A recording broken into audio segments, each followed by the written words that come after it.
இங்கே சாராய கடை திறந்து வச்சு எல்லாரையும் குடிகாரனை மாற்றிருக்கிறாங்க. வீட்டுக்கு ஒரு குடிகாரனை உருவாக்கிருக்கிறாங்க. ஏன் கேட்காது அந்த மாதர் சங்கம்? மாதர் சங்கத்துக்கு அதுக்கெல்லாம் உரிமை இல்லையா? இல்லை கேட்கறதுக்கு திராணி இல்லையா? திராணி இல்லையா சொல்லுங்கள். ஏன் அப்போல்லாம் உங்களோட பெண்கள் உரிமை தெரியலையா? ஒவ்வொரு வீட்டில் இந்த குடிச்சிட்டு வந்து அந்த பெண்களை வன்கொடுமை பண்ணுறாங்களே, அதை பற்றி உங்களுக்கு கேட்கலையா? எத்தனை அடித்து துன்புறுத்துறாங்க. ஒவ்வொரு குடும்பமும் இன்றைக்கி இரவு என்ன நடக்குமோன்ற பயத்திலே ஒவ்வொரு இரவும் தூங்க போகிறாங்களே, அந்த பெண்களை பற்றி உனக்கு கவலை இருக்குதா இல்லையா? என்ன மாதர் சங்கத்தை பற்றி பேசுறீங்க? மாதர் சங்கத்தில் என்னத்தை சாதிச்சிட்டீங்க சொல்லுங்கள். இந்த திமுகவுக்கு எதிர்த்து ஒரு போராட்டம் பண்ணி காட்டுங்களேன் பார்ப்போம். கைக்கூலிகளாக செயல்படுற நீங்கள் இதை பற்றிலாம் பேசி புகார் கொடுக்கறதுக்கு எந்த அருகதையும் கிடையாதுன்னு நான் சொல்கிறேன். ஐயா வணக்கம். வணக்கம். நேற்றைய தினம் நாம் தமிழர் கட்சியினுடைய தலைமை ஒருங்கிணைப்பாளர் ஐயா சீமான் அவர்கள் மாநில மகளிர் ஆணையத்தின் பெண்களை பற்றி கொச்சையாக பேசுகிறார் சொல்லிட்டு நேற்றைய தினம் கமிஷனர் கம்ப்ளைண்ட் கொடுத்துருக்காங்க. இதை பற்றி உங்களுடைய கருத்து என்ன சொல்லுங்கள்? அந்த அவங்க கொடுத்த அந்த பேட்டியை பார்த்தேன். அதாவது ஒரு கமிஷனர் அலுவலகம் போயிட்டு புகார் கொடுத்துட்டு ஒரு பேட்டி கொடுத்துருக்காங்க, கைது பண்ணணும்.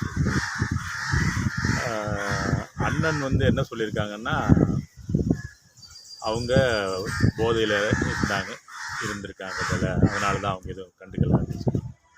இதை நம்ம பலமுறை சொல்லியிருக்கிறோம். மகளிர் மாதர் சங்கம் அப்படின்றது அந்த மாதர் சங்கத்தில் உறுப்பினர்கள் யாரெல்லாம் இருக்கிறாங்கன்னு தெரியல. அவங்க பேட்டியை பார்த்தேன். இது பெண்களை ஒட்டுமொத்த பெண்களே கொச்சப்படுத்துகிறாரு, அதாவது வளர்ந்து வர பெண் சமுதாயத்தையே மட்டம் தட்டுறாரு அப்படி இப்படிலாம். இதில் நீங்கள் அவ்வளோ தூரம்லாம் சிந்திச்சு பேச வேண்டிய வேலையே கிடையாது. அவர் சொல்லியிருக்கிறது உங்கள் மாதர் சங்கத்தில் இருக்கிறவங்கள பற்றி. ஏன்னா நீங்கள் செலக்டிவ் அம்னீசியா மாதிரி உங்களுக்கு எந்தெந்த இப்போ சீமானுக்கு எதிரில் எதுனா ஒன்றுன்னா உடனடியாக தெருவில் உட்காந்து போராடக்கூடிய மாதர் சங்கம். ஆளுங்கட்சி டிஎம்கே திமுக ஏதாவது செஞ்சால் எந்த போட்டிக்குள்ளே போய் பூந்துக்கிறீங்கன்னு தெரியல. இதை நாங்கள் பல இதில் உங்களுக்கு எவ்வளோ உதாரணம் வேணுமோ நாங்கள் எடுத்து காட்ட தயாராக இருக்கிறோம். நீங்கள் இது வரைக்கும் போராடிருக்கீங்கன்னு சொல்லுங்கள். என்ன போராடிருக்கீங்க? அண்ணா யூனிவர்சிட்டியில் நடந்த பெண்ணுக்கு நீங்கள் போராடிருக்கீங்களா? இது வரைக்கும் அந்த சார் யாருன்னே தெரியல. நீங்கள் அதை பற்றி கேள்விப்பட்டீங்களா? இல்லை, அதான் நீதிமன்ற தீர்ப்பு கொடுத்துருச்சு. தீர்ப்பு கொடுத்தாங்க. தனி ஒரு மனுஷன் அவனே எல்லாமே பண்ணி அவனே போயிட்டான்னு சொல்லி நீதிமன்றம் சொல்லிடுச்சு. அதை நம்பிட்டு நாங்களும் உட்காந்துட்டு இருக்கிறோம். இந்த மாதர் சங்கம் அது ஏற்றுக்குதா?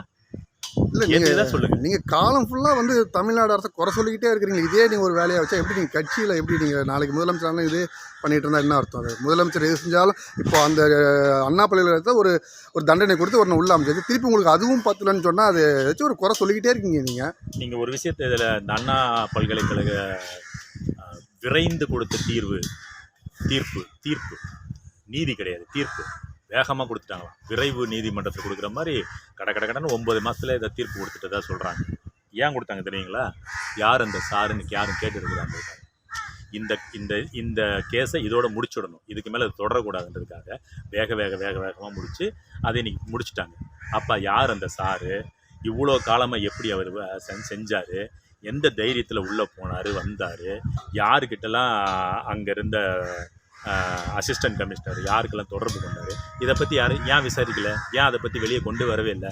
அவன் ஒருத்தனையே பலிகடாவாக்கி இன்றைக்கி கேஸை முடிச்சுட்டாங்க. இதை பற்றி மாதர் சங்கம் பேசுமா? தினம் நேற்று கூட ஒரு ஏதோ ஒரு ஊர் சொன்னாங்க, அந்த ஸ்கூல் படிக்கிற பொண்ணு போயிட்டுருக்கிற பொண்ணை தூக்கிட்டு போய் கற்பழிச்சிருக்கிறாங்க. நேற்று நடந்துருக்கு.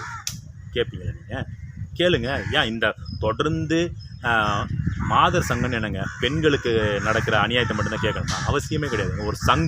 ஒரு சங்கம்னா பொது நலமாக எல்லாத்துக்குமே கேட்கணும். பெண்களுக்கு மட்டும்தான் கேட்கணும்னு யாருமே அப்படி ஒரு சங்கம் யாருமே வச்சில்லை. ஒரு சங்கம்னு வந்தால் பொது நலமே. இன்றைக்கி பெண்கள் பாதிக்கப்படுறாங்க. எத்தனையோ பெண்கள் தாலி அறுக்கப்படுது. எத்தனையோ குடும்பம் நடுத்தருவில் நிற்கிது. ஏன் அதை மாதர் சங்கம் கேட்காதா? ஏன் கல்லு கடையை திறக்கிற சீமான்கள் எல்லாம் பேசுனீங்களே, இங்கே சாராய கடை திறந்து வச்சு எல்லாரையும் குடிகாரனை மாற்றிருக்கிறாங்க. வீட்டுக்கு ஒரு குடிகாரனை உருவாக்கினுக்கிறாங்களே, ஏன் கேட்காது அந்த மாதர் சங்கம்? மாதர் சங்கத்துக்கு அதுக்கெல்லாம் உரிமை இல்லையா? இல்லை கேட்கறதுக்கு திராணி இல்லையா சொல்லுங்கள். ஏன் அப்போல்லாம் உங்களோட பெண்கள் உரிமை தெரியலையா? ஒவ்வொரு வீட்டில் இந்த குடிச்சிட்டு அந்த பெண்களை வன்கொடுமை பண்ணுறாங்களே, அதை பற்றி உங்களுக்கு கேட்கலையா? எத்தனை அடித்து துன்புறுத்துறாங்க. ஒவ்வொரு குடும்பமும் இன்றைக்கி இரவு என்ன நடக்குமோன்னு பயத்திலே ஒவ்வொரு இரவும் தூங்க போகிறாங்களே, அந்த பெண்களை பற்றி உனக்கு கவலை இருக்குதா இல்லையா? என்ன மாதர் சங்கத்தை பற்றி பேசுகிறீங்க? மாதர் சங்கத்தில் என்னத்தை சாதிச்சிட்டிங்க சொல்லுங்கள். இந்த திமுகவுக்கு எதிர்த்து ஒரு போராட்டம் பண்ணி காட்டுங்களேன் பார்ப்போம். கைக்கூலிகளாக செயல்படுற நீங்கள் இதை பற்றிலாம் பேசி புகார் கொடுக்கறதுக்கு எந்த அருகதையும் கிடையாதுன்னு நான் சொல்கிறேன். ஓகே, நன்றி.